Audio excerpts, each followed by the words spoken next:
நண்பர்கள் அனைவருக்கும் வணக்கம். இன்னைக்கு நம்ம இந்த வீடியோவில் வந்து பார்த்திங்கன்னா பேங்க் அக்கௌண்ட் வைத்திருப்பவர்களுக்கு வந்து பார்த்திங்கன்னா ஒரு முக்கிய அறிவிப்பு ஒன்று வெளியாகிருக்கின்றன. ஸோ அதை பற்றின தகவலை தான் பார்க்க போகிறோம். அதுக்கு முன்னாடி நம்ம சேனலை சப்ஸ்கிரைப் பண்ணாதவங்க சப்ஸ்கிரைப் பண்ணிக்கோங்க. அந்த பக்கத்தில் இருக்கிற பெல் ஐக்கானை தட்டிக்கோங்க.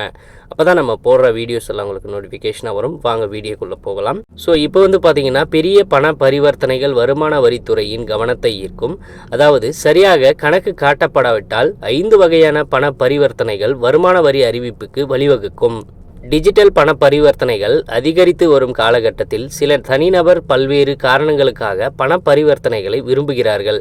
சிறிய பண பரிவர்த்தனைகள் கவலையை ஏற்படுத்தாவிட்டாலும் பெரிய பண பரிவர்த்தனைகள் வருமான வரித்துறையின் கவனத்தை ஈர்க்கும்.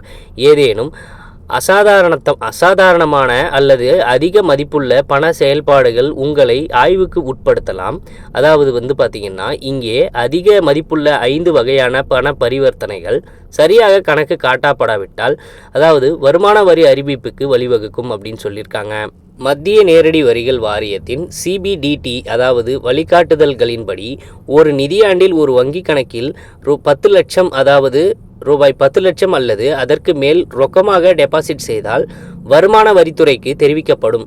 அதாவது வந்து பார்த்திங்கன்னா இந்த வரம்பு ஒரு தனிநபர் வைத்திருக்கும் அனைத்து கணக்குகளுக்கும் ஒட்டுமொத்தமாக பொருந்தும். நீங்கள் இந்த வரம்பை மீறினால் நிதி ஆதாரத்தை கேட்டு துறை அறிவிப்பை வெளியிடலாம். வங்கி வைப்புகளைப் போலவே ஒரு நிதியாண்டில் நிலையான வைப்பு தொகைகளில் ரூபாய் 10 லட்சத்துக்கும் அதிகமான பண முதலீடுகளும் சிவப்பு கொடிகளை உயர்த்தலாம். நீங்கள் ஒரு FD அல்லது பல கணக்குகளில் தொகையை டெபாசிட் செய்தாலும் வரி அதிகாரிகளுக்கு தெரிவிக்க வங்கி கடமைப்பட்டுள்ளது. சொத்து வாங்குபவர்களுக்கு ரூபாய் 30 லட்சம் அல்லது அதற்கு மேற்பட்ட பண பரிவர்த்தனைகள் ஆய்வுக்கு அழைக்கப்படலாம். சொத்து பதிவின் போது இது போன்ற குறிப்பிடத்தக்க அதாவது ரொக்க பணம் செலுத்தப்படும் போது பதிவாளர் வருமான வரித்துறைக்கு தெரிவிக்க வேண்டும். வாங்குதலில் பயன்படுத்தப்பட்ட நிதியின் மூலத்தை நியாயப்படுத்தும்படி உங்களிடம் கேட்கப்படலாம். பெரிய கிரெடிட் கார்டு பில்களை பணமாக செலுத்துவதும் கவனத்தை ஈர்க்கலாம். ஒரு பில்லுக்கு 1 லட்சம் அல்லது அதற்கு மேல் பணம் செலுத்துவது கேள்விகளை தூண்டலாம். எந்த நிதியாண்டிலும் அதாவது 10 லட்சம் அல்லது அதற்கு அதிகமான முறைகளை பொருட்படுத்தாமல் மொத்த பேமெண்ட்களும் தெரிவிக்கப்படுகின்றன. எந்த ஒரு சந்தர்ப்பத்திலும் வரி அதிகாரிகள் நிதி ஆதாரத்தை பற்றி விளக்கங்களை பெறலாம். பங்குகளில் பரஸ்பர நிதிகள் கடன் பத்திரங்கள் அல்லது பெரிய தொகையை பயன்படுத்தி பத்திரங்கள் போன்ற நிதி கருவிகளில் அதாவது முதலீடுகள் வரித்துறையை எச்சரிக்கலாம். ஒரு நிதியாண்டில் 10 லட்சத்திற்கு அதிகமான பண பரிவர்த்தனைகள் பதிவாகும். நீங்கள் ஆவணங்கள் அல்லது பணத்தின் ஆதாரத்தை வழங்க வேண்டியிருக்கலாம்.